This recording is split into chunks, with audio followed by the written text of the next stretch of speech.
Eh? Oke, tan berdiri na.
Kuna mutu waki umwini rugi na ventu gashipo ko boshira ke begi biberiwa doya karamata CCTK chosen Cecily kashimune wakaita shira mamwe kupanyara kabika shimune kawali dirira rohi kato katurota mbelezali ngoro jirongo kamambaro mashekambaro kamambaro kamambaro kamambaro mashekambaro kamambaro kamambaro ngoro jirongo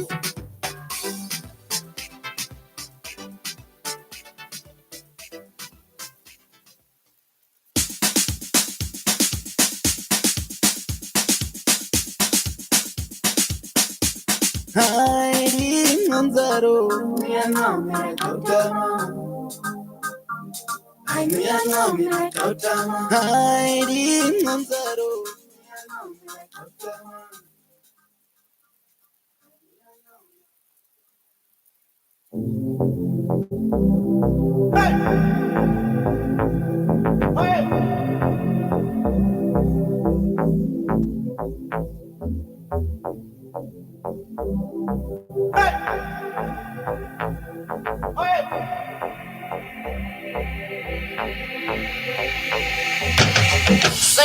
Say my name, boy. Don't ever be ashamed. I know you got it right, boy.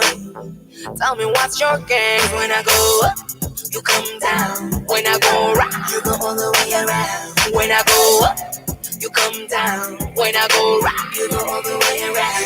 Say my name. Say my name. You better say my name. Oh yeah. Say my name.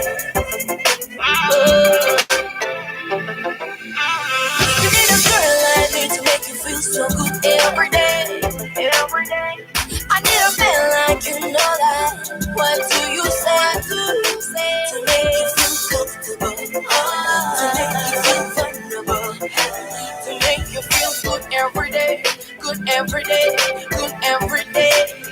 What do you say? What do you say?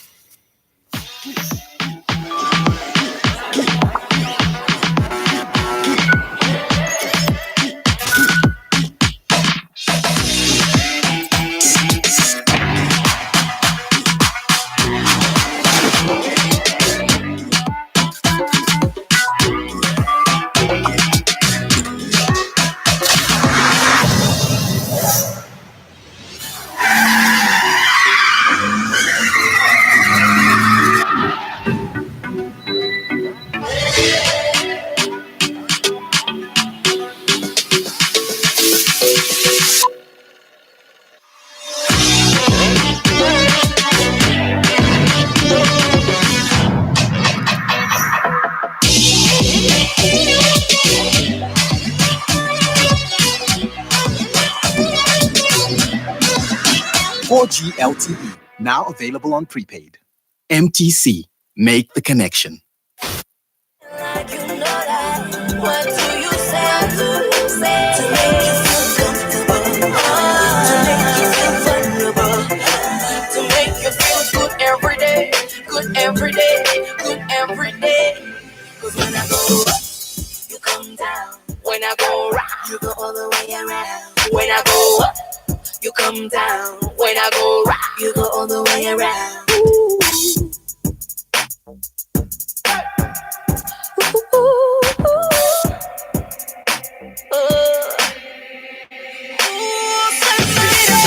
I need to make you feel so good every day. I need a man like you know that. What do you say? To make you feel comfortable, to make you feel vulnerable, to make you feel good every day, good every day, good every day. I need to make you feel so good every day, every day. I need a man like you know that. What do you say? What do you say? To make you feel comfortable,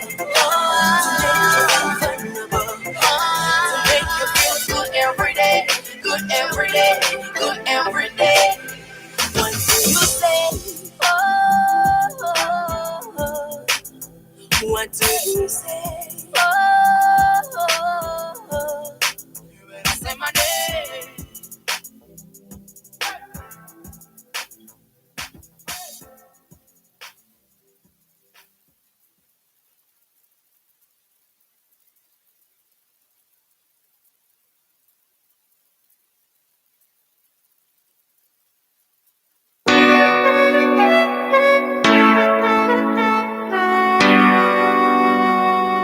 SSSS Joe Kajaz Jamal Hey Omtoti Jamal Omroni Fera Vacas di meta Gwei no wari Ye kapu no money Kiso ons party Yeah Commons no party Vadren J Pelly Vadren J Darling Avenduk laga Oh akafelaga Oshoto ei Oto nushike Marodoa Komos no twala Oshoto ei Oto nushike Komos party Nakuta akshe Nakuta party Komos party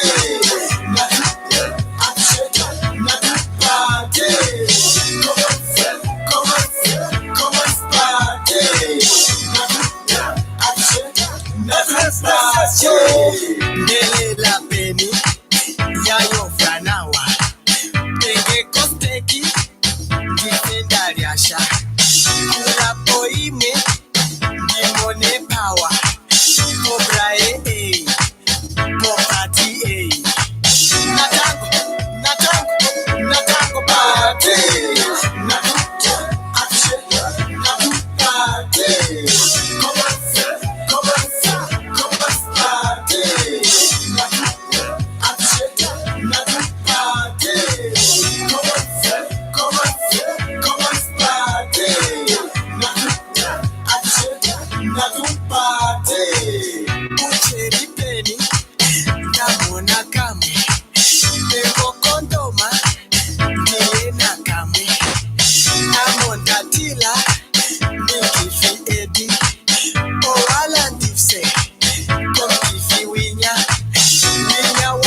Jose, Wamdila Jose, Wamona Jose, Wamona Jose, Wamdila Jose, Wamdila Jose, Wamona Jose, Wamona Jose, Wamdila Jose, Wamdila Jose, Wamona Jose, Wamona Jose, Wamdila Jose, Wamdila Jose, Wamona Jose, Wamona Jose. Come on, party. Nakuja, ache, nakupate. Come on, party. Nakuja, ache, nakupate. Come on, party. Nakuja,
ache, nakupate.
Youth group.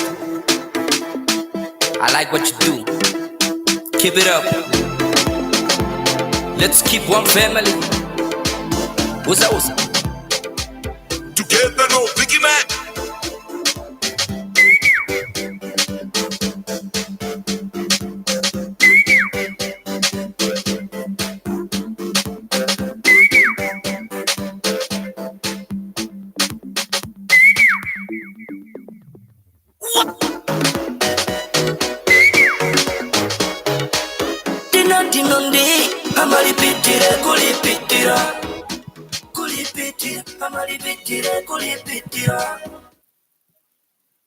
Hello. Good. Can you hear me? Can we please take our seats? Good afternoon to you all. You guys look sleepy. Good afternoon to you all. Good. Welcome to our monthly Inspire to Inspire session. My name is Fikameni Matthias. I know it's quite a new face to some of you, but I also happen Fikameni Matthias. Oh, I am the corporate communications practitioner. I've been with MTC, I think, for 3 months now. So my probation is over. I can partly say, I think, what I want, but my two bosses are here, so I hope. So again, thanks for making time. Those that have RSVP'd and made it, and those that have not RSVP'd and still came, we know that we have your kind. Nonetheless, and those who came because of what's packed behind there, we still welcome you. So this afternoon, we'll get right into it. I'll introduce our speaker. I don't know if most of you know him or some. This gentleman on my right. I hope the intro befits you, but it's what I could get. The Ben from whom we derive inspiration today is a proud example that you do not need to be an academic to be somebody in life. You may not have papers from your UNAM, your Poly, or Lingua, IUM, or VTC, international coach. I don't know if any of you are with me there. He was a central part in the fabled Brave Warriors class of 98. Some of us are too young to have known it. Namibia's first generation to qualify for the Africa Cup of Nations. We know the rest of the team, but at the moment he's the only one we love to hate. He has helped restore hard-to-please Namibians' love for our football. The stadiums are now fully adorned with red, blue, and green whenever the Brave Warriors play. As much as he is loved, he also remains one of the most criticized, insulted individuals by his very own people. And I'm not talking about President Hage Geingob.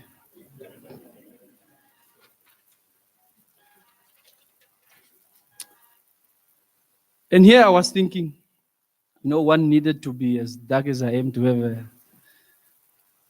thick and hard skin. But you, of course, see the complexion on my right is quite different.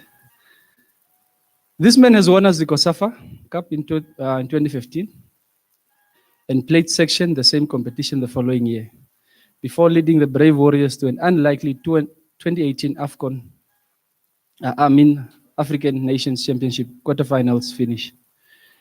However, qualifying for this year's AFCON finals in Egypt ranks as his biggest achievement to date in my books. Having taken the hard road to success, he recently launched a foundation to assist aspiring underprivileged youngsters to realize their dreams in a more supportive environment. There's so much I can say about this man, but let me not do the talking for him.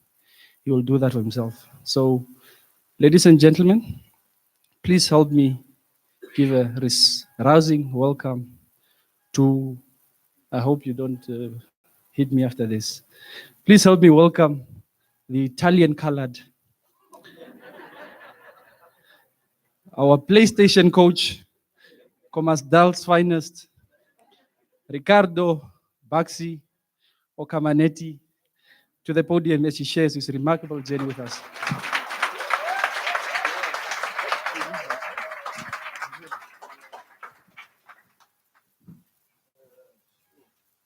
Am I on? Okay. Wow, what an intro. Thanks, Fika. Let me just share a joke with you. Fika Mene used to work at Patriot, and then now he's off. There's no probation issues, nah? You're cool, you got your job. And then he was writing an article about me, or he was criticizing me there, wrong formation or selection. But then it was all Manetti. And then he wrote his own name, written by Fika Mene Manetti. Yeah. So I can safely say he's a big fan. We are related. We are related. Wow. Okay, let me just figure. You heard that he said that clearly I'm not an academic. So please, any mistake I made, just write it off. Yala Duplessis. It's where I got my English and all other education there. I tried studying. Honestly, I tried studying. But hey, this beautiful game always came for me. She was way too beautiful. And education was just an ugly beast that I was not interested in. Please don't tell your kids to take the same route. This is a very, very tough one. It's actually very bad. This beautiful game can get ugly at times. Let me give you a short intro. Let me see if I can get this thing. Where do I start? Is it back? There. Oh, I have to wait. All right. While they're sorting out the screens. Okay, there we go. I was thinking when I was approached to come and talk to you guys, what am I going to sell to you? Am I going to be the cliche guy with all these degrees, diplomas, masters, PhDs sitting here? How do you address these people? Because if I have to go the motivational route, I am definitely not the motivational speaker. It's not me. I'm not that guy. But my story, you can draw inspiration from.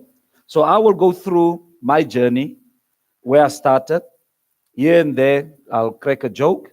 Some of these things will be sad. Some will be nice. And that is why I call it my story, my pain, and my glory. So I've come to the end of this specific journey. I saw your forward that I'm still the Brave Warriors coach. I have a few days left. I've got a few days left. After that, it will be a different direction that I'll have to take. And our Brave Warriors is actually playing today at 2 o'clock. And we wish them well in Comoros. We really want them to win. They'll be, in a week's time, they'll be back here playing against Comoros as well. And I'm standing here addressing you also as a Brave Warriors coach. Quite funny, but okay, bear with me. So I was now thinking, I need to give you something authentic. I need to give you something real. And I want to open up a little bit in terms of who is Ricardo Manetti. Yes, it's the guy that you love to hate, that you love to abuse, that you like to glorify at times. But how did this guy, this boy from Commersdal, what was his inspiration? How did he get there? And please have a look at the pictures. Please don't laugh at some of the pictures. I really went in deep into the archives to make sure that this thing really speak to you the way I would love to speak to you. And the first picture, here you will see a young boy. I took that picture, I was, I think, grade 8. As a standaard 6, onze jare, standaard 6, grade 8 at Ella Du Plessis. This was the period where I had a problem choosing between athletics and football. Now, I was an athlete. I never used to play football. So primary school, it was all athletics. 100 meters, 200 meters, long jump. This Victor Lodorum things. I have like 10 of them at home. But it never spoke to me. And then when I got to Yala, and Yala Du Plessis was a school that was known for football. They were really strong. And the guys that were Chipena and Martin Luther and Diebra, they would know those years. And I got a little bit jealous. I looked at all the footballers, the guys that are grade 10, 12. They were always surrounded by women.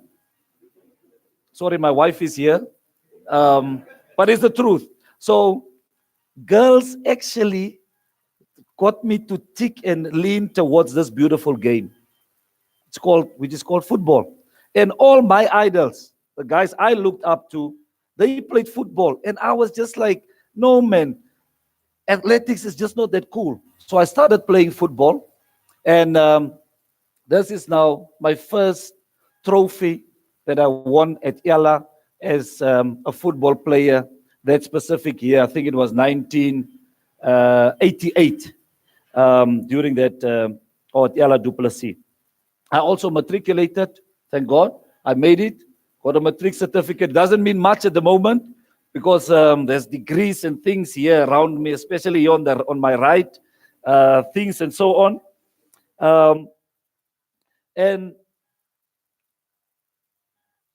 this year, athletics came knocking again. And the principal actually asked me and said, Ricardo, no, you can't do this. You are Victor Lodorum, you cannot. And it was such a pull and push situation between these two. It's almost like two chicks, falling in love with two chicks type of situation. And this one dragged this one. And eventually football won because there were just more girls. It was that simple. There were more girls. And that's where things started for me. So I joined this team, I have to tell you, we won the national schools team at that time. I don't know if I can go through some of the players that you would maybe know. We had a coach, he was from South Africa. This was actually, those years, it was actually a civics team. You had Tolly van Wyk, where's his laser now? Okay, not working. We had Tolly van Wyk that became the first captain of the Brave Warriors in 1992 or 1990. He was in that team. I was there. You had few others there that played for civics. So that was my first introduction to real football. And it was very intimidating. So here my love affair started with football. Then while I was at Ella, now there was a rule. In Commersdal, you had David Besaidnout. Who went to David Besaidnout? Anyone here? Yeah. Hey, you guys were lucky, eh? Back then it was just light-skinned people there, David Besaidnout. And the darker shades were here at Yala Duplessis. But anyway, Yala Duplessis, there was just two teams. There was Young Ones and Civics. You know, two rival teams in Commersdal. And it was very clear, if you're at Yala, you play for Civics. When you're David Besaidnout, you will play for Young Ones. All right. So I had no choice. And here Civics, they got relegated and they got back now this year. But okay, Civics is still in existence.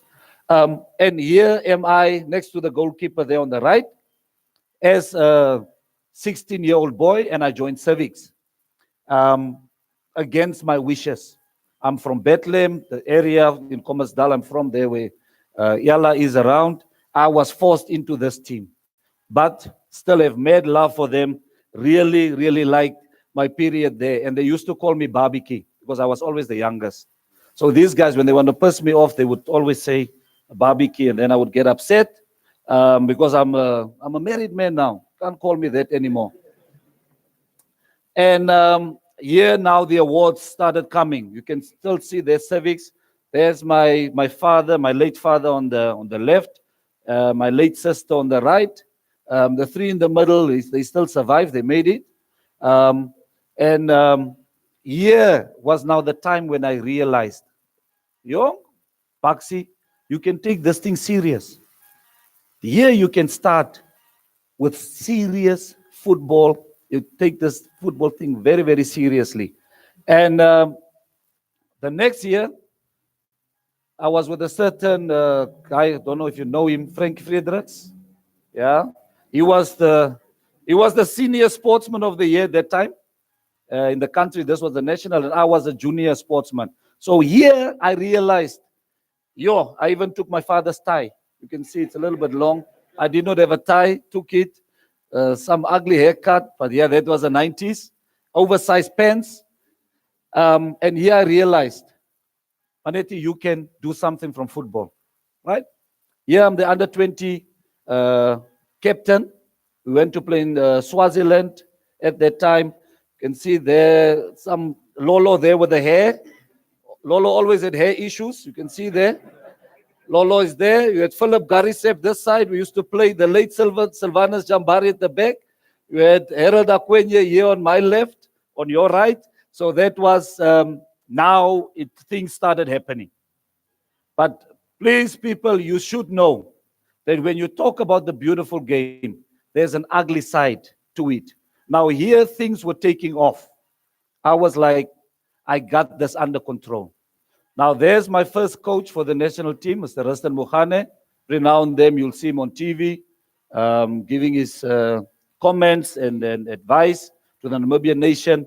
On a day that I just felt, can't do it anymore. I had enough.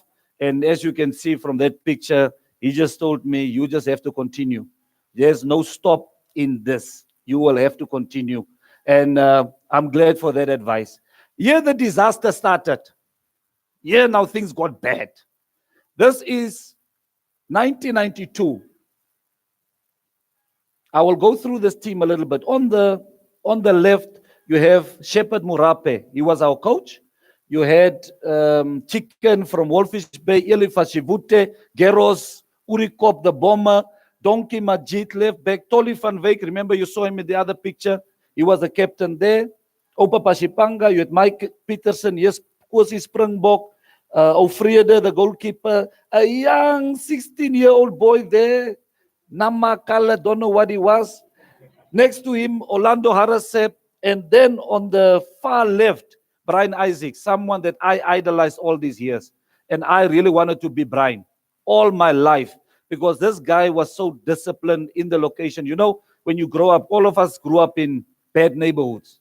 And our neighborhood was no different. There was weed, there was cocaine or drugs, whatever, alcohol. And he was always that guy that got like the good grades. Sy broek is altyd gestryk met een naad. You know those years of the Pringles, those 777 pens, and he was that guy, and I was like, yo, need to be like him. And he was really one of the reasons why I started playing football, because he was just brilliant. He later on played for Black Africa, won a lot of titles with them. So he was one of those idols of mine. So here, listen to this.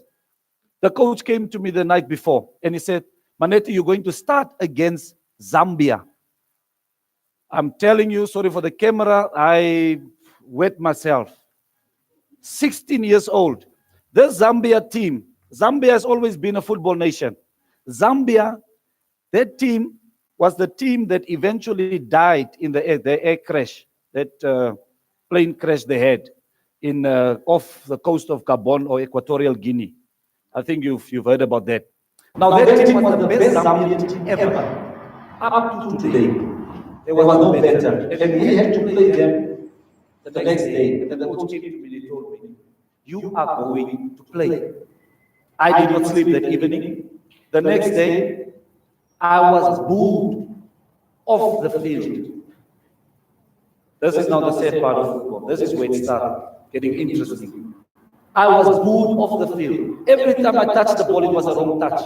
Everything I tried, the pass, it was a wrong pass. Everything I did was just wrong. And I was eventually replaced because the coaches were so worried that I will never recover from this booing of the fans. Because for them, there was this guy, Waka Waka, cousin of mine, he played for Toronto Bucks and African Stars. He was on the bench, and I was playing. And they could not, fans could just not accept it. With this rookie here, making all this mistake. People, that was my breaking point, my first breaking point. Now I had two choices. I had to pick myself up from this, or I could say this is the end of football and go back to athletics, start focusing on my degrees, on the educational side of things, and so on. In the first week, that was actually the case. I did not go back to school for 2 weeks. Because I could not face anyone. I could not face my teammates at school, could not face my teachers, I could not face the public. It was a big disaster for me. And sometimes in life, I don't want to sound cliche or use cliche terms. Sometimes in life, if you have not experienced that moment in your life where you don't want to see anyone, then you have not lived. That's where your character comes out. That is where it prepares you for future storms in your life. Whether it's with your love life, whether it's with your job, whether it's with money, whether it's with family, those early disappointments normally make you the person and give you the character. And like they say in football, football exposes your character. There's people that say football gives you character. But I say football exposes your character that you have. Just like money. When you are friendly when you are poor, and it's real, when you get money, you're going to be friendlier. If you are bad, poor, you are bad. You have a bad salary, earning 3,000 bucks, and you're not friendly. If I give you 3 million, you're not going to become a friendly person. So it's the same with football. It really exposes you for who you are. And I felt naked at that time. Very, very naked. Only 16 years old. Only 16 years old. And then people, let me go to the next slide. So 6 years later, the class of 98. After us losing for years, guys, we lost 7-1 to Egypt. Have you heard of such a score? 7-1. Osama San and all the pharaohs and the pyramids came and they gave us 7-1. But was I prepared for it? Remember 6 years ago, I had my first heartbreak with football. No, that first love, and she breaks your heart and then you can't get over it. But it took me 6 years. And I could take those 7-1s, those 4s, those 1, in my stride. I could say that, no, I've been here. I felt like this before, and I picked myself up, and look where I am. I'm at the African Nations Cup. This guy thinks he's Bakayoko. Look at those legs. Look at me, trying to, I don't know what I'm doing there, trying to hit the ball. It was clearly 2 levels apart. My level and their level. But one thing that I can tell you about life, sometimes things that you don't deserve come your way, and you have to open up for those things.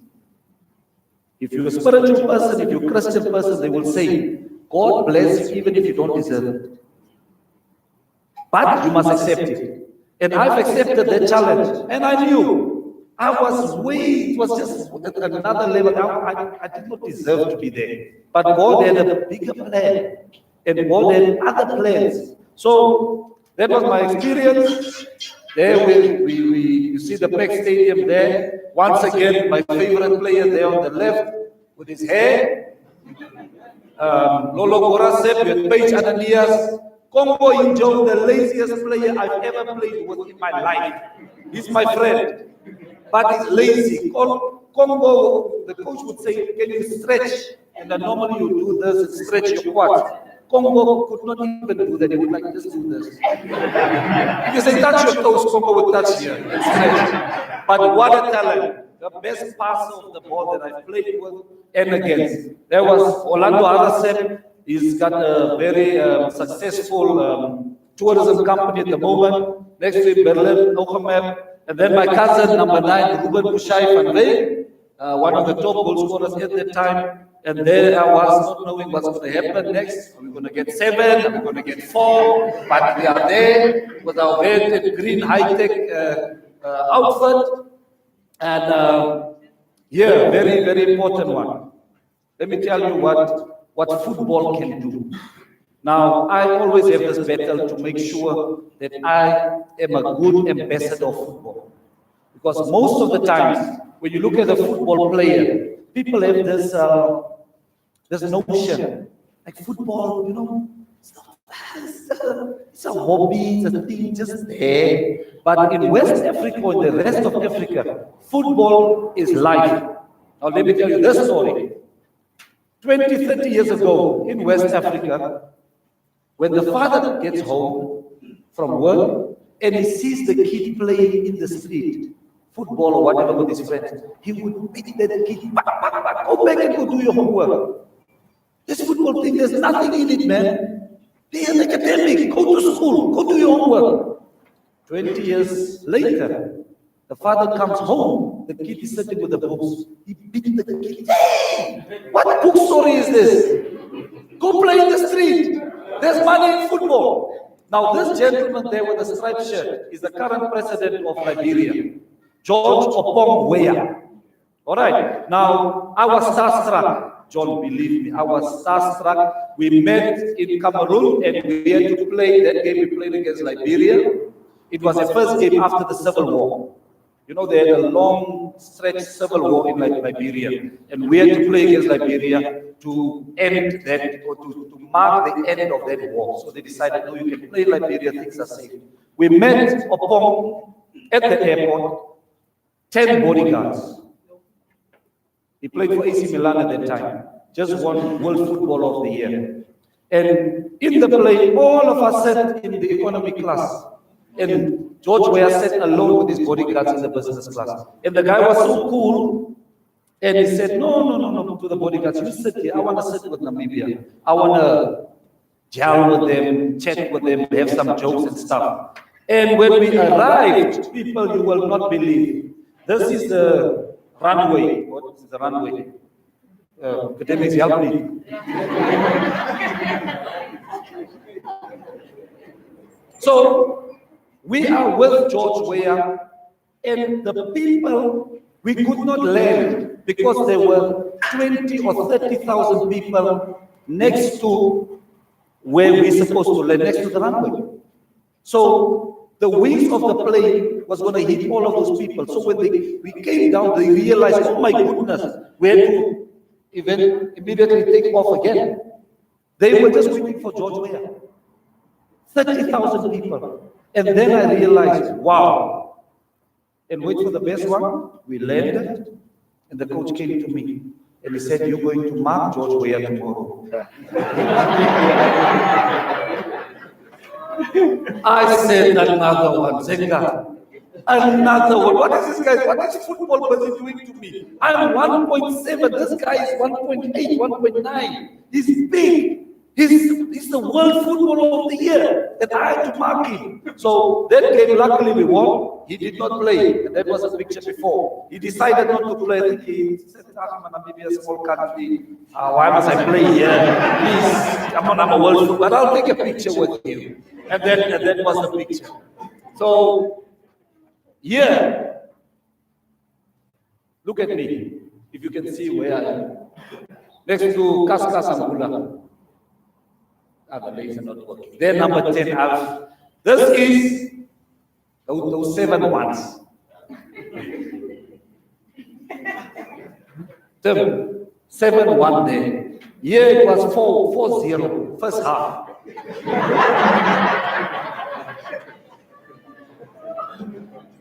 I'm prepared for that. Been through worse. I'm used to this thing. But there's still a second half waiting. How am I going to get out of that dressing room? There's Colin Benjamin there, Zenga's brother there, with the COSAFA Castle Cup t-shirt that was also not supposed to be there because we did not play COSAFA Cup at that time. Here the coach is busy lying to us, selling jokes, selling fake dreams, fake things to us, telling us, listen here, if they can score 4, you can score 5. So go out there.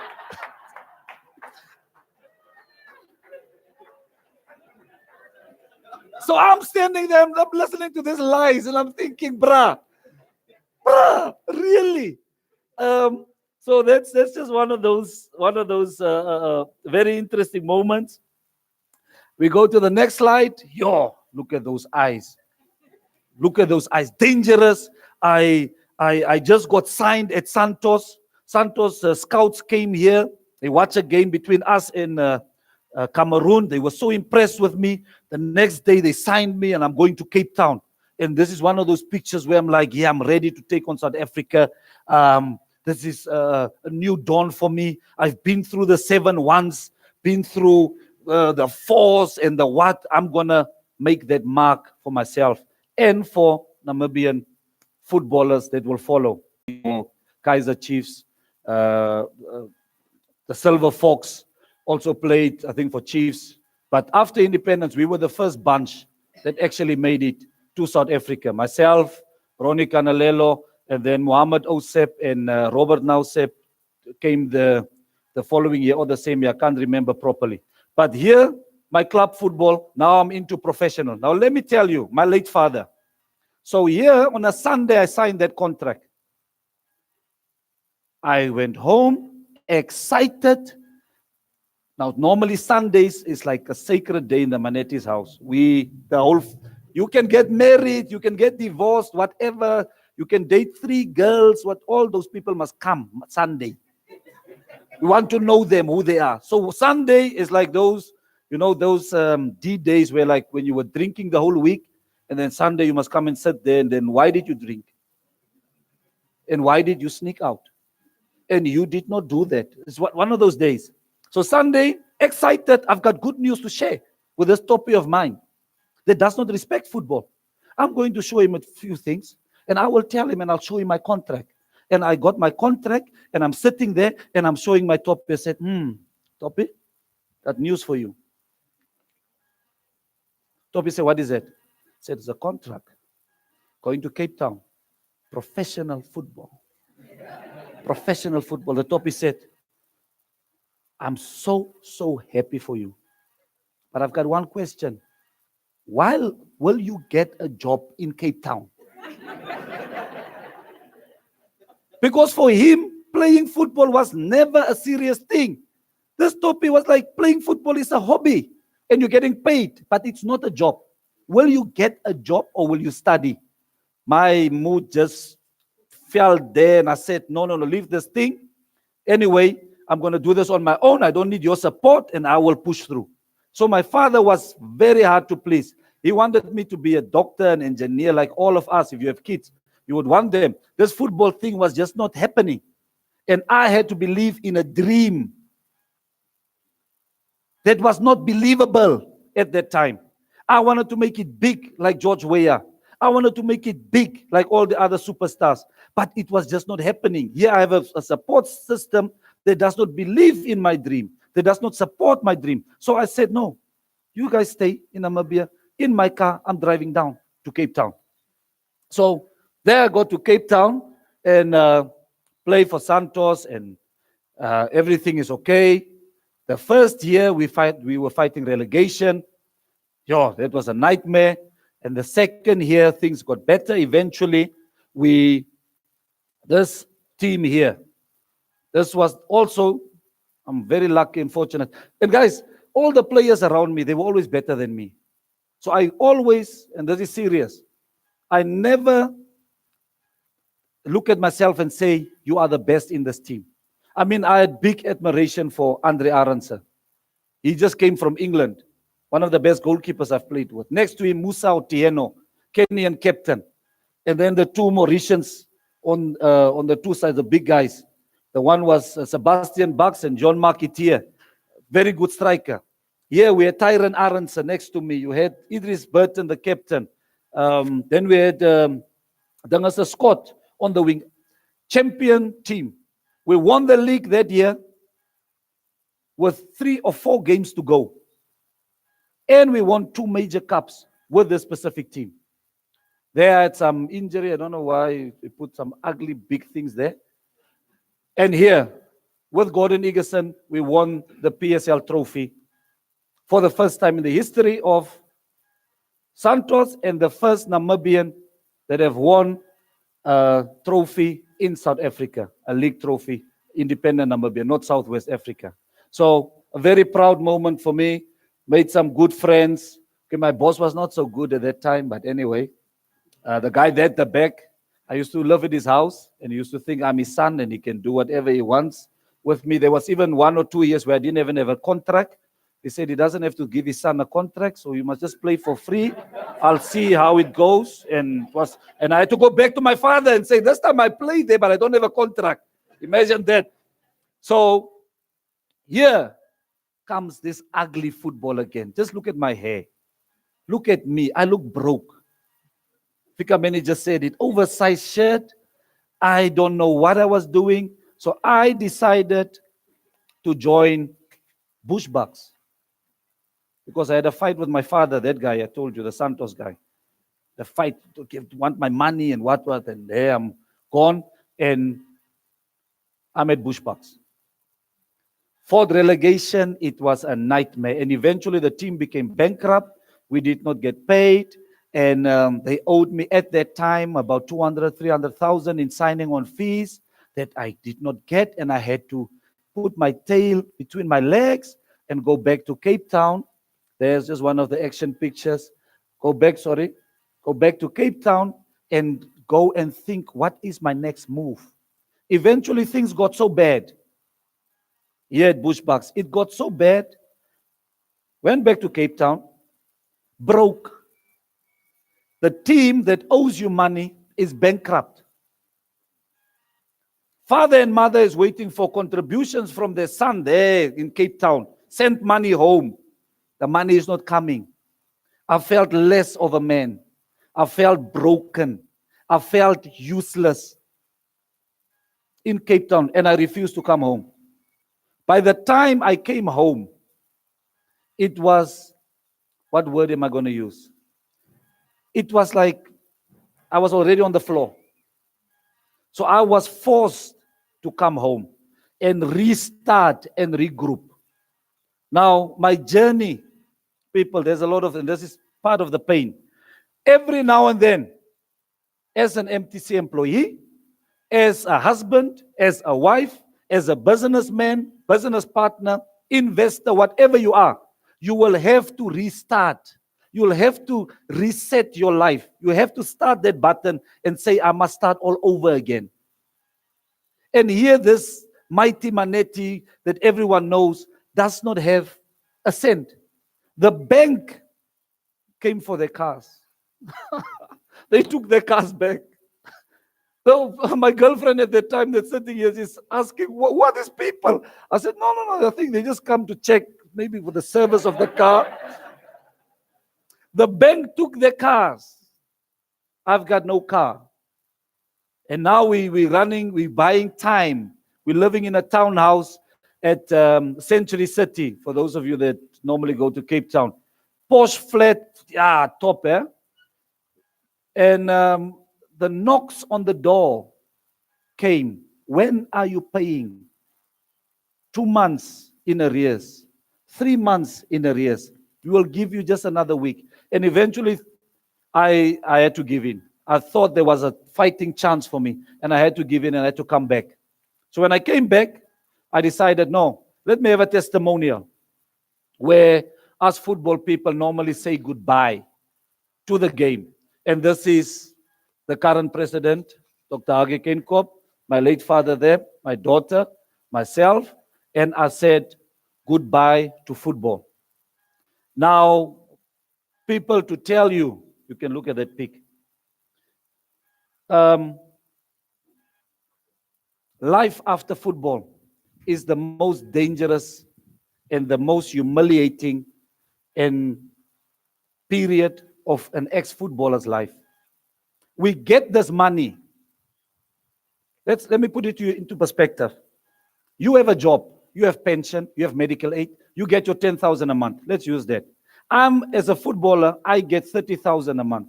So when I meet you, I'm in a better state than you, financial state than you. But I'm actually worse off because my career is only 10 years. If I stretch it, it's 15 years. You can work till 60, or is it 65? Yeah, even 70 if you're into politics. You can get to 70 or 80. And here I am, 10 years. I have to save up. There's a social expectation on me to drive a certain car. There's family expectation for me to send money. Aunties who must go where. This one get married, you must contribute. And then people die. And then you must contribute all the time. In that period, it's the period where the most people die in your life. And you must contribute because they did not have a funeral cover. So all these expectations is on you. So the day, and then, listen to the best one, you fly around the world. You fly. You fly to Liberia, Egypt, Dubai, Malaysia, South Africa. You fly for free. And then one day you have to pay your own flight ticket. You don't even know the price of these flights. So it's a real shock for most footballers. So when you see a footballer not handling his business, please don't laugh. Some of us will say they are not smart enough. But it's the same people that say these footballers are not smart enough. It's the same people that ate their money with them. And then when the money is finished, you say, look at him. Manas klaar, gekwanja. Yeah?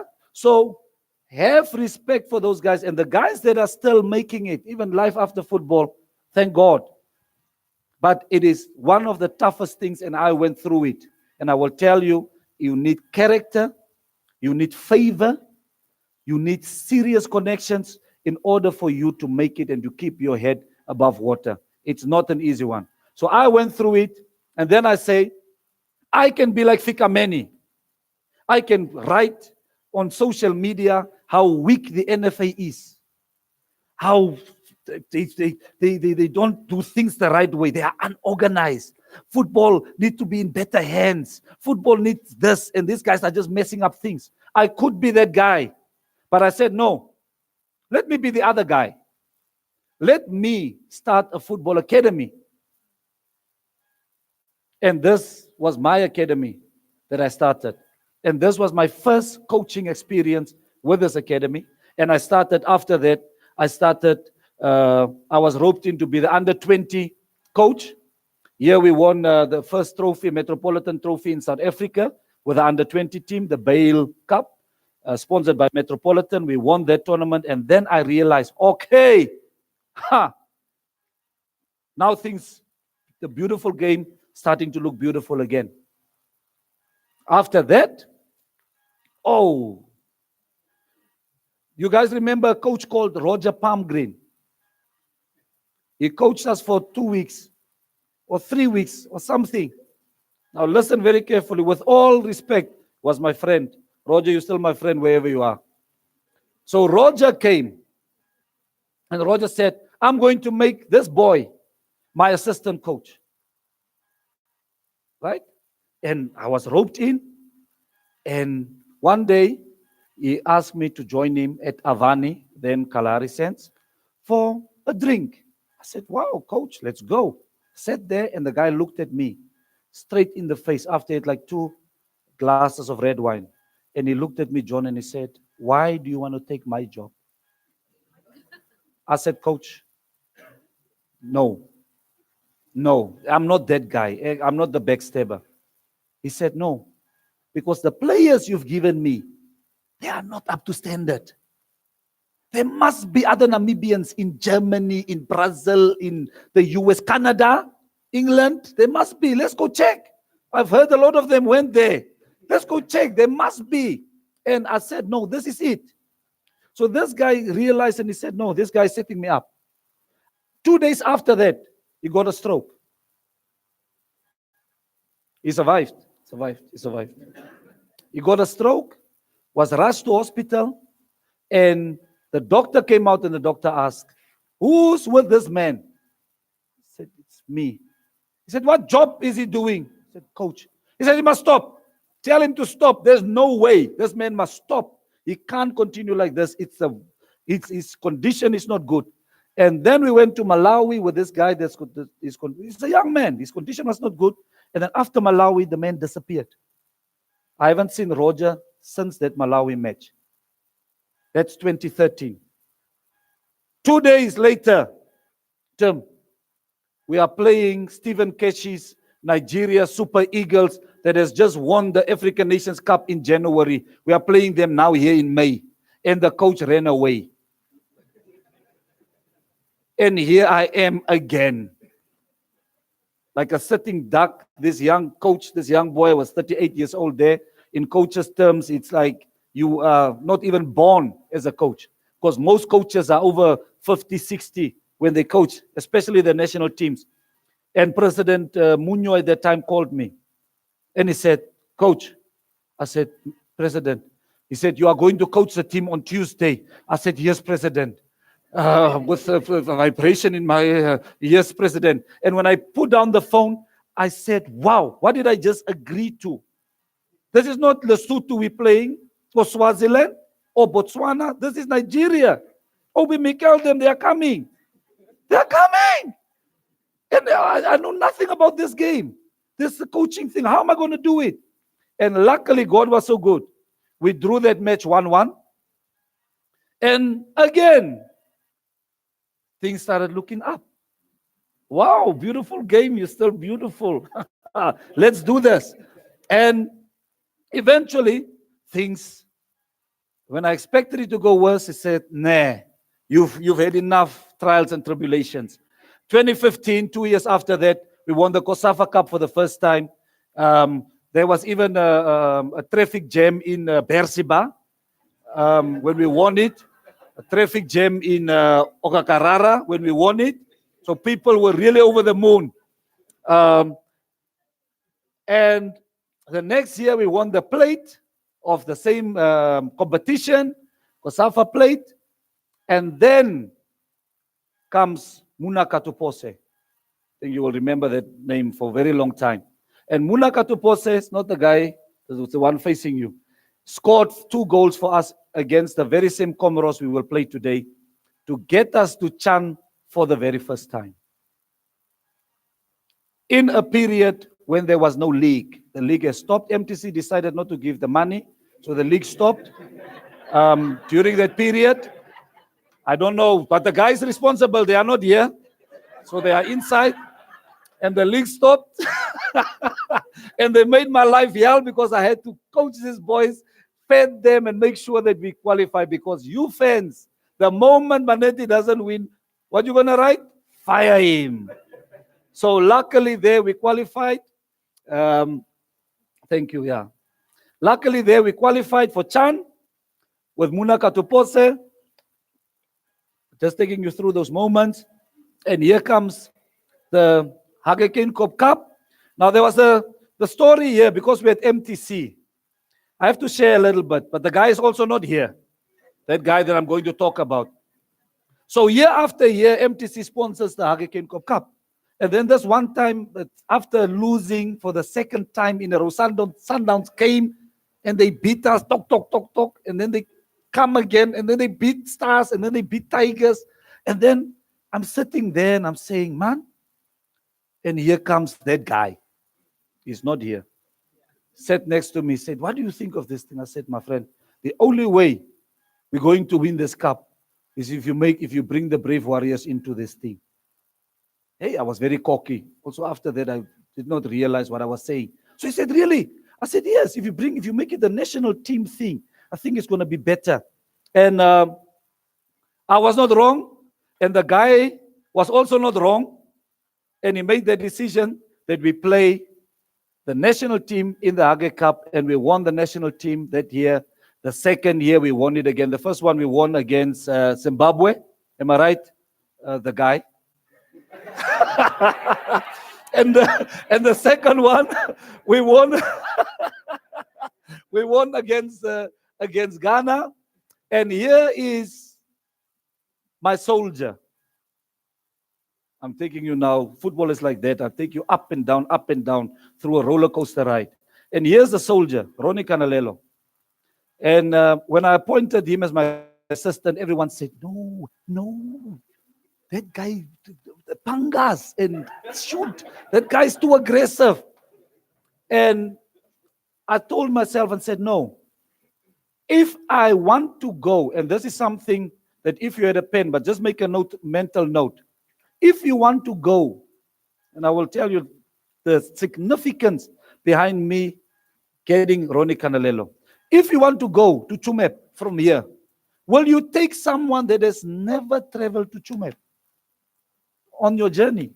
While you also don't know, is it north, is it northwest, is it northeast? So I took a decision that day, and I said, I am going to get an assistant that knows more than me.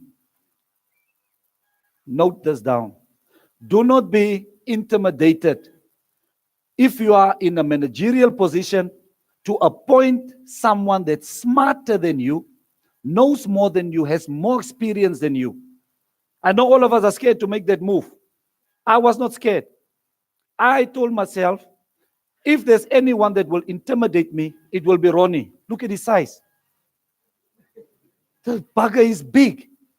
If you say, hey, we play 4-3-3, I'm like, yes, no problem. We're going to play that. Coach, we need to take off Shitembi. Are you serious? Yes. Okay, Shitembi off. But what I've learned from that move, from this managerial move, and one day I will have the opportunity, I'm throwing it hint, that I can speak alone to managers about my managerial experiences. That is very awkward from the corporate managerial experiences. But I think you can learn a thing or two from this unconventional way of managing. Because people, remember, as a coach, I have to manage that gorilla, that big gorilla next to me. And then I got another one, Colin Benjamin, also mini gorilla. I have to manage my technical team. I have to manage my association, my bosses. I have to manage the press. I have to manage the fans. So when it comes to managing, it is not an easy thing to do in this current job of being a head coach of the national team. It is not easy. So there will be a few things that I think the corporate world will and can learn from this experience of mine. So here I was. My aim, AFCON 2019, period.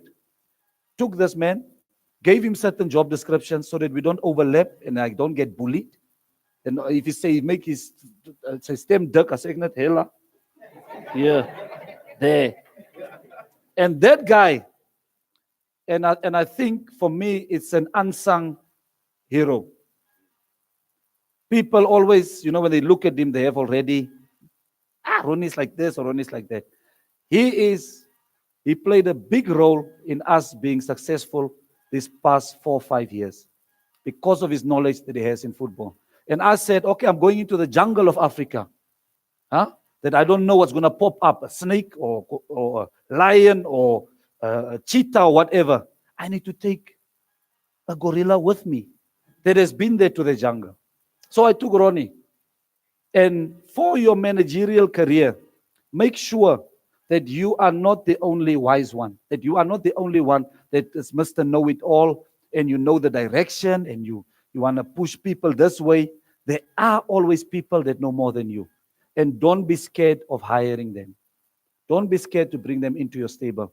Because if you work on a very good method and relationship and respect and discipline, you can really reach the heights that you want to reach as a company. All right, so that's Mr. Ronnie Canalelo. And then, boom, we're almost at the end. I know you guys are hungry. You want to get those snacks and drinks. Now here, Zambia, 2019, about to qualify for AFCON, worked for 4 years on this project, and then things can go wrong in a split second. Now in football, we work with seconds, we deal with seconds. Excuse me. And that specific second, we were losing, we were out. Our whole dreams, our entire dreams from 2015, working up to 2019, was about to crumble. Because we just lost that match to Zambia 4-1. The other team is losing, the one that was supposed to help us. And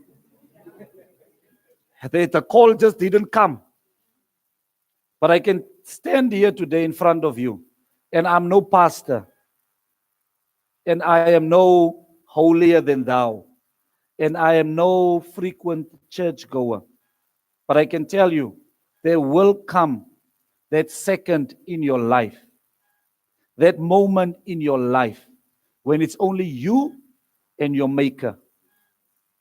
And if you don't recognize your maker, trust me, op a cool box sal jy hom recognize. Trust me.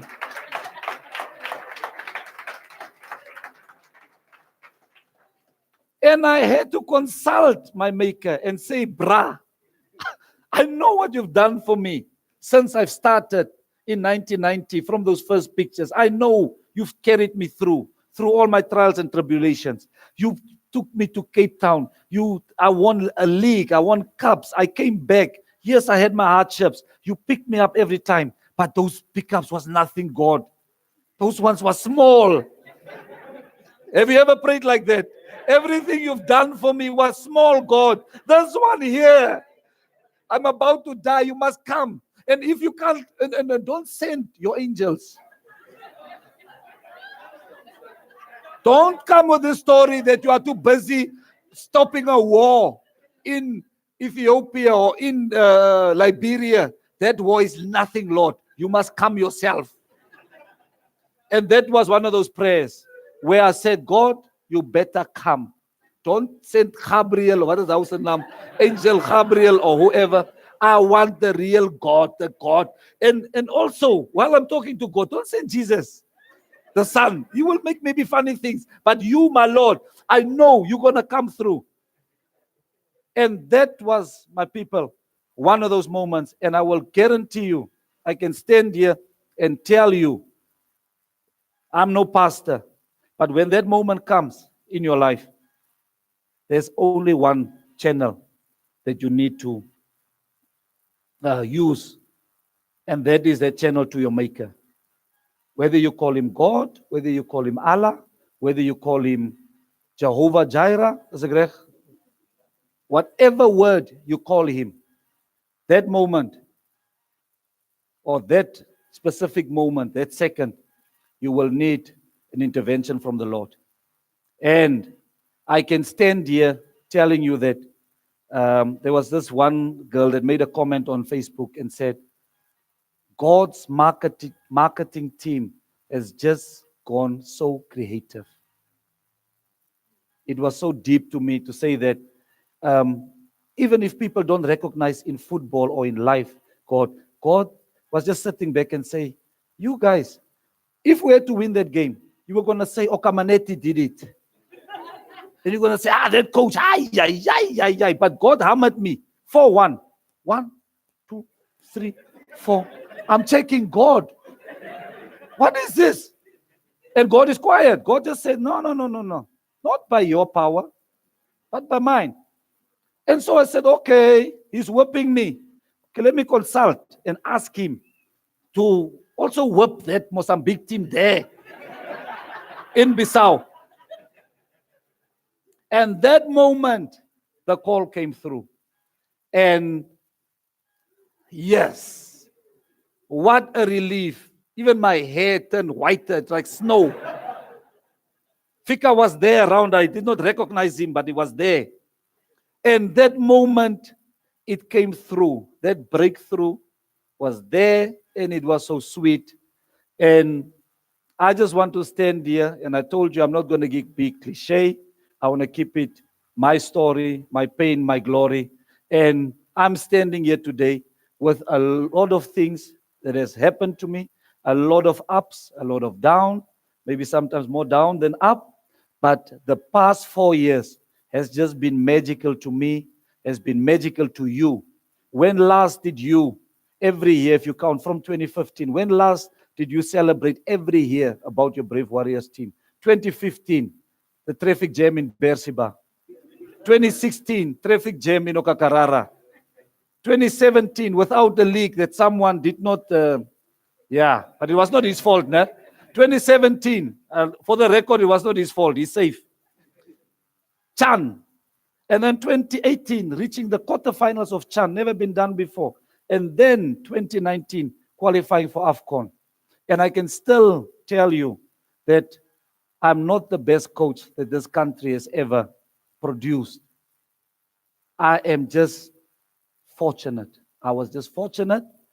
God chose me, circumstances chose me, and He gave me favor to make all of you happy. And that is why I will forever and ever give the big man all the glory, all the praise, and all the thanks. Because for me, it's about the people behind the stands, putting a smile on their face. They say, and I'm not so good with this quote, but they say, people will forget what you have done for them, what you have given them, but people will never forget how you made them feel. And I hope that in this period, I gave you goosebumps. I know some of you were swearing at me. Some of you insulted me, but it's all in that feeling.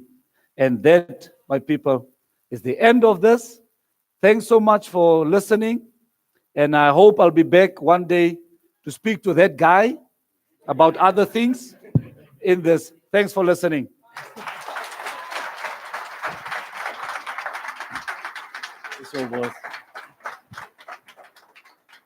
Let's give him another round of applause, please.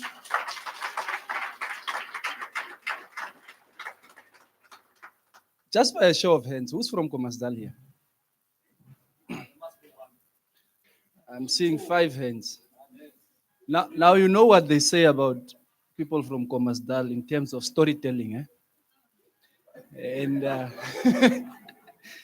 I was checking the crowd for the ladies who I know are not that oriented with football. For the first time, they were nodding and I think understood what football is all about. I tell you this man has, as a footballer, a coach, so he's been there. So please, thank you very much, Coach Manetti, Oka Manetti, Baxi. Please, for those who've seen him for the first time, of course, who will have an opportunity to take pictures with him. So you get those views on your status. But for now, I'll take 3 minutes for questions. If you have a question, please just by a show of hand and post it. There's one by Erasmus. No, it's to you, Chief. It's to you. There's Erasmus, is another one.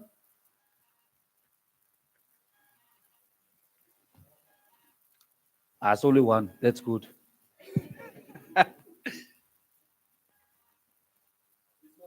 The team selection.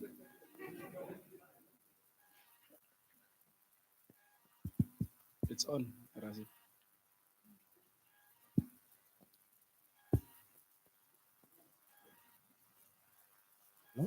Yeah, it's on.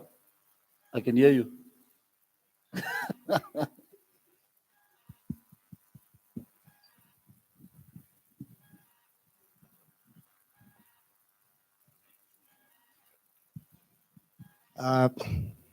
Coach, thank you very much for coming. I actually have 2 questions for you. Wow. Yes. The first one is, if you are given between Egypt and Algeria, which one of those teams would you want the Brave Warriors to play against and why? Okay. Yeah, second one.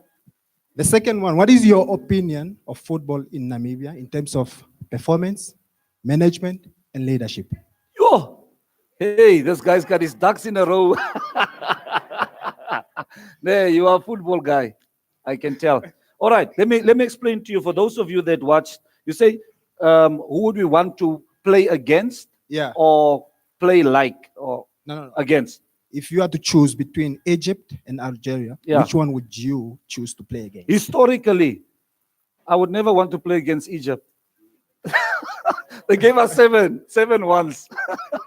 So historically, Egypt, for the ladies, they've won the African Nations Cup 5 times. They are the bosses in terms of the African Nations Cup. They also have the club of the century in Egypt, which is called Al Ali. They have won the most Champions Leagues in Africa. So when it comes to the historic thing, I would want to avoid Egypt. And then they have that Salah guy, some short guy there, that you also want to avoid. But currently, from what I've seen, I was of the opinion that Algeria would win. I watched them from the second round and I was convinced. First I said Senegal, but then I said no, Algeria. The reason why I love Algeria is I would want our players to learn from Algeria in terms of the intensity and the tempo at which they play without the ball. Okay, don't want to get too technical. When they don't have the ball, they are an aggressive side. They are well organized, and they don't give the opponent an opportunity to hurt them. It's like they will just close all the important areas. And that for me is remarkable about the Algerian team. The other remarkable thing was in terms of the formation that they played. It's also one of my favorite formations that they use throughout the competition. But the thing that really stand out for me, when I look at their coach, I played against him. When I look at their coach, he reminds me so much of myself. Because he's really, us player coaches, the guys that have played the game, you sometimes want to get onto the pitch. You're very busy. You are in line with every pass, and you have that energy, almost like the Jurgen Klopp type of coach and Diego Simeone of Atletico Madrid. Sorry for going a little bit deep, but I'm a big admirer of the work that coach has done in this competition, and deservedly the AFCON champions. When it comes to where do I see, or what can we improve? Let me read it again. Thank you. What is your opinion of football in Namibia in terms of performance, management, and leadership? I think, let me explain it like this. You get a Nissan March, the car. Yeah? And this car has to compete against Range Rovers. There's no Range Rover here, ne? All right. Yeah. And this March has to compete against that Range Rover in all aspects of a car, a vehicle. That March will lose. Comfort, speed, presence, technology. And that is what Namibian football is. Namibian football, we are very much behind in terms of what Africa has to offer. Now, I will take a little time to explain to you, right? In order to get the March to the Range Rover level, you need a lot of investment. And that is why MTC is the biggest investor in football. Can I get a round of applause? And that guy will be very happy with the statement. They kept football alive all these years. They kept really MTC. I salute you. Kept football alive, kept me alive, fed my family, fed so many other families. Now, in order to get to that Range Rover level, you need a lot of investment. You need to change the tires of the March from a 13-inch to a 22-inch. It costs money and it takes time. It's a whole project that you need to get involved. And that is why I think we had more success these 4 or 5 years, because the first 2 years was just a building process. And then 2015, 16, 17, 18, 19. And I hope and I'm positive that the other coaches will take 2021, 22, 23. They will continue with it. But it takes a lot of money to make sure that you change from there. Because a very important thing, there are not less than 10 million West Africans in Europe. I will repeat, you can Google it. I'm not even talking about the ones that are taking the boats and the ships and the illegal ones. 10 million West Africans and North Africans live in Europe. When you go to Paris, every third, fourth person is black, is African. What that means, let me choose my words right. They meet the opposite sex, they make babies. Those babies grow up in France, Belgium, Italy, Spain, England. And what happens? Who educate them football-wise? The Europeans educate them football-wise. So for us as Namibians and Southern Africans, we need to get at whatever the Europeans are doing from age 6, 7, 8, 9, 10.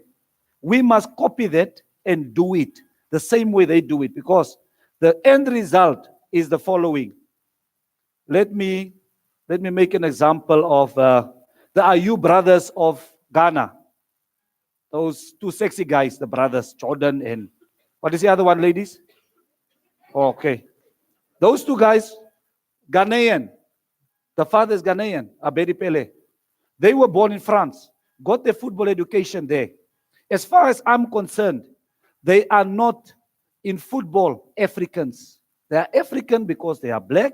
They're African because the father is there, but they got their football education in Europe. So they will always be a step ahead of my player, which is called Rian Hanamup from Otavi.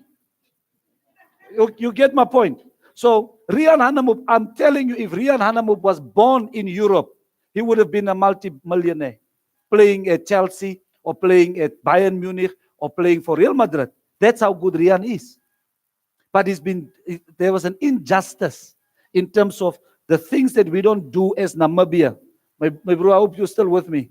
The things that we don't do as Namibia to get to that level. So the end level is basically Rian Hanamup, Otavi, education, football, Andre Ayew, Europe. And when these two guys meet, pound for pound on the pitch, there's a big gap. But we want to throw that fact out of the window, and we will say it is 11v11. The ball is round. Football is football. You can beat them. It is possible. If you play 10 times against those type of oppositions, you will lose 8 times and only win 2. Because of that gap of education that they have received from a young age. And you cannot blame our players. So what we need to do from a managerial point of view in football, we need to up the investment. We need to up our work rate, even in management, development, education in football. All those things need to go up to match what Europe is doing. So now, let me give you a last point. Senegal comes. I'm a good friend of the coach. Played together, they gave us 5 sometime. When I was playing 5-0, Senegal. El Hadji Diop, Papa Bobo Diop, Cissé, they had right back. He told me once, he said, Coach, I'm fighting with the French Federation because the French Federation wants to sign or wants to naturalize or change the nationality of my players. Sadio Mane was approached by France. Koulibaly approached by France. So you're actually playing, when you play Senegal, you're actually playing the France B team. Yes. Because I don't see the defender of France, the difference from him and Koulibaly. I don't see maybe Mbappe is something special. There's Griezmann versus Mane. What is the difference? Sometimes you'll also get confused. So that is the reality of the matter. And I think because Namibians, we are so hard to please, we are following Liverpool, Chelsea, Arsenal, Manchester, and you watch this perfect football on your screen, and you say, hey, hierdie Manetti goed is besig met grappe, hulle moet so speel.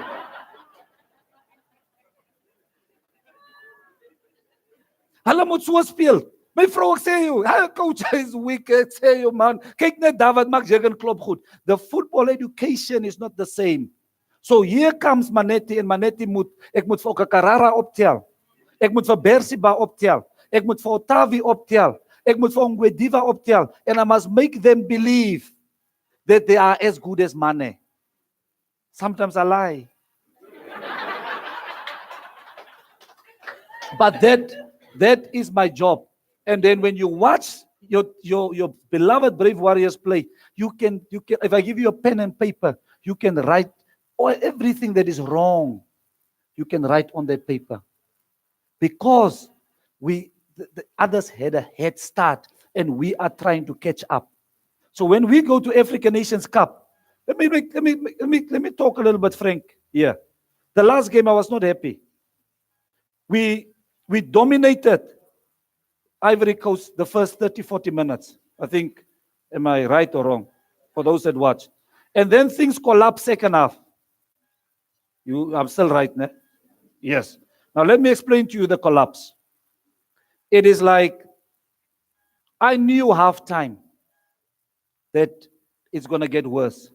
Because if you take our top players and you take their top players, you take Zaha or you take Gradle or you take Wilfred Bonney, they don't have what we have. We are so smooth with the ball. Petrus Chitembi, you know, he can make love with that ball. Then I also stand there sometimes and I say, wow, Petrus, wow, how did you do that? And he puts the ball through the legs, okay? Your European-based player, I call them European-based, not going to call them Senegal or Ivory Coast. The European-based player is more of a ruthless player. They are taught to be ruthless. So what does Zaha do? Guys, I stood there in my suit and I saw Dion Hotto giving Zaha here in front of me as Shibobo through the legs. I made as if I didn't see it because it was so embarrassing because the camera was on me and he put that ball through his legs. What did Zaha do? Zaha, second half, just put the ball in the net. All right. Now there's a difference. So can we blame our players? No. The gap, they are taught from a young age to be ruthless. Where things matter, they do the right things. And there, you can go into management, you can go into administration, football administration, you can go into football marketing, it will forever be the same. So we have to really work our socks off to get to that level where we can now fairly judge and criticize the two components. At the moment, it is Mike Tyson versus bantamweight Manetti. It's still one-on-one. The same as football is 11v11. But I can tell you, I will knock Mike Tyson with one as a wegkick. Kak, kan ek hom slaan. And it will be a knockout and I will celebrate. But I can tell you the 9 times Mike Tyson come to me, I'm on the floor. And that is the difference. So football is not like boxing, where you are graded in weights. Namibia goes to the AFCON after 11 years. Come on, guys. 11 years. All the other teams have been there. You come after 11 years and jy's kwaad. Ja, moet wen. Ja, hy speel swak. Ja, hy moet wat. My friend, where were you all the other years? Where were you all the other years? So we need to improve in terms of that gap, that we make sure we improve a development and we make sure we are there more frequently. Good, thanks, Manetti. Thanks, Manetti.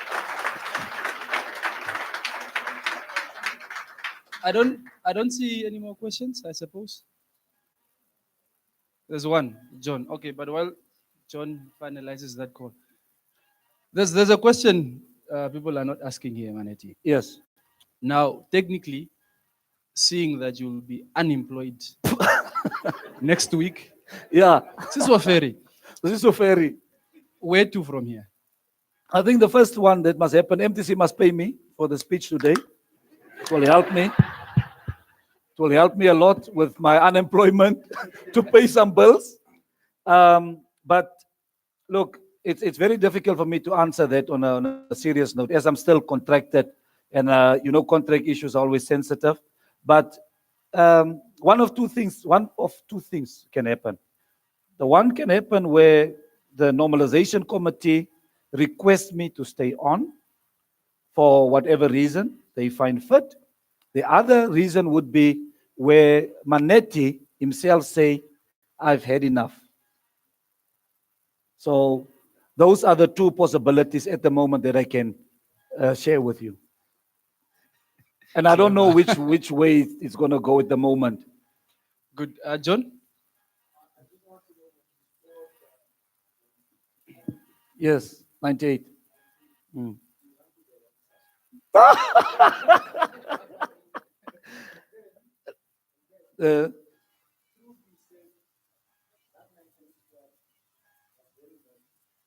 Yeah. Okay. All right. We won't leak, eh? Can I go back here? Hey, this is a nice one. Okay. All right. Look, I was never a goal scorer in my career. Never. I don't know, the coaches always put me there at the back in front of the defense to screen, what they used to call, you must screen that things don't go wrong, and then you just give the ball to Lolo or Congo or Quentin Jacobs or Shina Utoni or Paige Ananias. And then here comes my luck. I'm in the box. I don't know how I got there, and boom, the ball. And that ball, I almost missed it. I almost missed that ball. And it went in at the biggest level.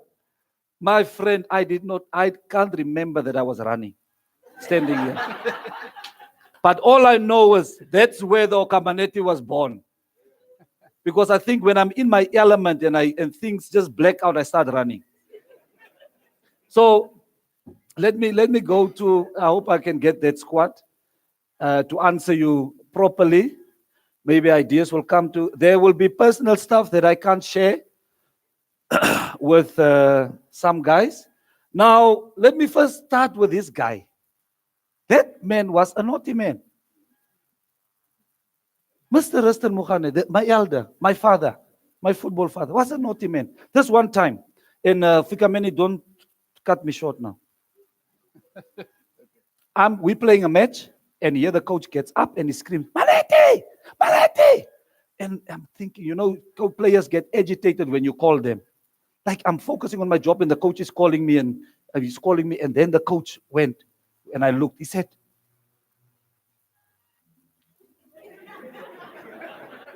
I stood there and I was like, sharp. And Lolo asked me, what did the coach say? I said, I don't know. After the game, I went to his hotel room and I said, Coach, can you please explain what? I don't want to disrespect you, but I didn't get anything. He said, no, Manetti, you are right. I didn't show you anything. You know, sometimes there's fans, the fans behind you. They also want to see the coach giving instructions.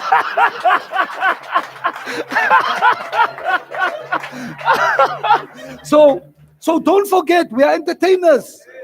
We have to entertain the public, eh? Don't forget. So next time if I do something, you must just show, yes, coach. All right, so that was our entertaining coach. I hope I'll get that squad. No. Yes. Okay, let's do this. The laser is not working. Bimbo Shero, the captain. You remember him? He's a farmer now. Very naughty captain. Weird, very weird. Okay, so that game, that specific game, we used to stay in hotels, obviously, and then, you know, the lifestyle, big lifestyle, 5-star hotel, everything is done for you. And then Bimbo decided, I don't trust these cleaners. I said, why? He said, no, I don't trust them. These cleaners, when we are playing a game, they go through your things, and they can take your money, or your watch, or your ring, or whatever. We got paid yesterday. I'm not doing that. So anyway, the game starts and we play. And it's a nice game. We are winning. But every time I see Bimbo just do this. When there's water break, Bimbo check. So Bimbo took, let's say 10,000. He put 5,000 here and 5,000 there. And he played with his money because he doesn't trust Africa. No. I don't trust them. And then the guy next to him, everyone's favorite, Keros the bomber. Ne? Keros used to say, man, I can't play football. I don't care. Tita, geef my net die bal, het sê. Ek sal hom net inskop. Ne? And that was his, and we respected for him, but you could never tease. You could never tease Keros. When you start with a joke, he would look you in the eye. Are you busy with me or the other guy? And when he realized it's not him, then he starts smiling. Okay, I'm safe. I'm safe. Then there's Muhammad Osep. Whoa, my favorite player of all time. I have to confess. My favorite player, Muhammad Osep. He had this charisma about him, this composure, athletic. I don't know, I was a big fan. I would look at him in the game and I was like, yo. And he was just next level for me. Big fan of him. But he could do things. Muhammad could not sleep for days and still play this better than us. So Muhammad was this guy. You know this guy in your classroom where the teacher say, Monday, there's a test. And then all of you say, it's weekend, now we must study for test. There's still a test Monday. And then, come Friday night, you go to the club. Muhammad is with you. That smart guy. Dancing, I will not study for that test. Saturdays in town. It said, no, the test. Boss, I say, almost like study ni. Tap. Sunday, out, party the whole weekend. Monday morning, test time. People who studied. I want to sit next to the person that studied. And he must be kicking half cake. Muhammad said, no, I did not study. And then the results come out on Tuesday. Muhammad, 90%. All of us, 20. So he was that guy. You never go out with him. You never follow him. Because he was like, he was not special. He was just a special player. Okay, Sandro de Gouveia, the man that used to love, he's Portuguese from Walvis Bay. Now, businessman, the man that used to love the shade. If you sent him to do the toss, and Independence is shaded, hierdie kan geval in the afternoon, then he will first say, we will play up. Because the shade is here, and he plays right wing, so he can be in the shade. By the second half, if he's on the other side, the sun is the sun at the clock is sucked, then it's in the shade again. He never used to like the sun. Tiger and Bimbo used to share a room. Now, Tiger is my cousin, same man, my pa, brother and sister. A lot of you didn't know. Anyway, laugh at everything. Even if you are serious, there's no joke. He just laugh. He's, that harmless, that gentle giant that can't do anything. He can't beat you like Ronnie or shoot you or do something. He's just a gentle guy. Very, very respectful. Lolito, the poster boy. Yes. Number 6, the hair and and everything that comes with it. Right? He's the last one to leave the dressing room because he must fix his hair. I'm waiting for this tape to get warm so I can just gel. And then when it's picture time, okay, there is if you stand at the back, he would always go on his toes to look bigger. And he was the shorty. So, Paige Ananias, lethal left foot, down to earth. He's there. He's not a trouble guy. Number 10 was a problem. I had a problem, I'll be honest with you. And my problem was, I always wanted to lift the standard of things. So if we are training and there's no water, team, we don't train. Ons oefen nie. Dat hulle water gaan haal. Hulle sien ons nie.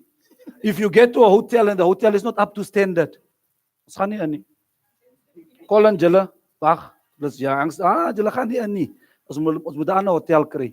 It was forever for me, and the management of NFA used to target and say, if we can fix that one. Because we used to strike a lot, not something I'm proud of, but we were just not happy about things. But I was a problem. The guy next to me, Elifa Shivute, very cultured, very traditional. Things must be A and black. Don't bring him into gray areas. He's not interested. If something is not A and black, he's not involved. All right. Robert Nausep. Yeah, I'll be done now. Last one. Robert Nausep. What do I say about Robert? He was tough. He was a tough guy from Ochivarongo. You know those tough guys that they dita owens.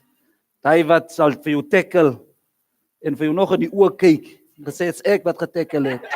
Ja. En my naam is Robert en wat sal jy maak?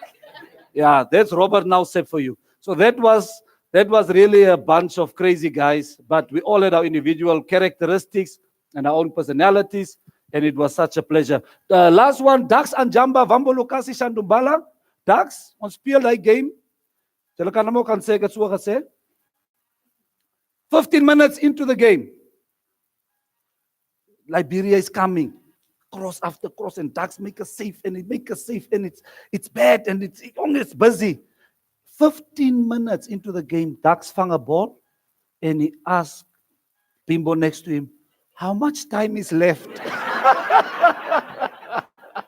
So that people, that was it.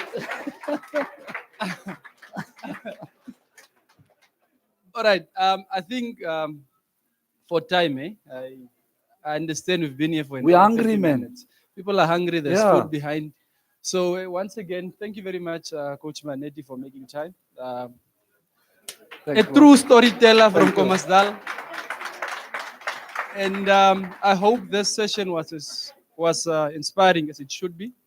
So thank you very much for joining us. See you guys next time. Yeah. I think that would be next Monday. Thanks. Thank you, guys.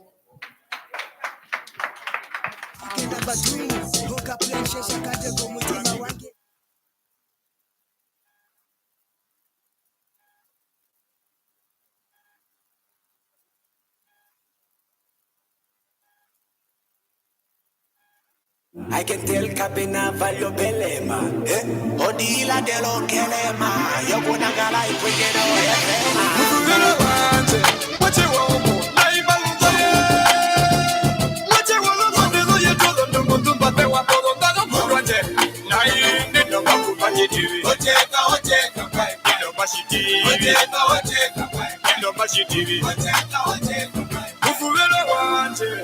When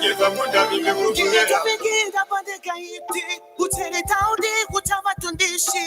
Ishiki tulipa wente snap to missy. Hinda fambelela wampi ya pumbo lwishi. Hano fimbi kunolu walilinga hivi. Diku hole mwashili pula na umi. Apatolongo apatoli. Too many pills to claim life is not a game. Sonale. Nefibo lonale. Hedula lonale. Katwali, twali, ka. What you want?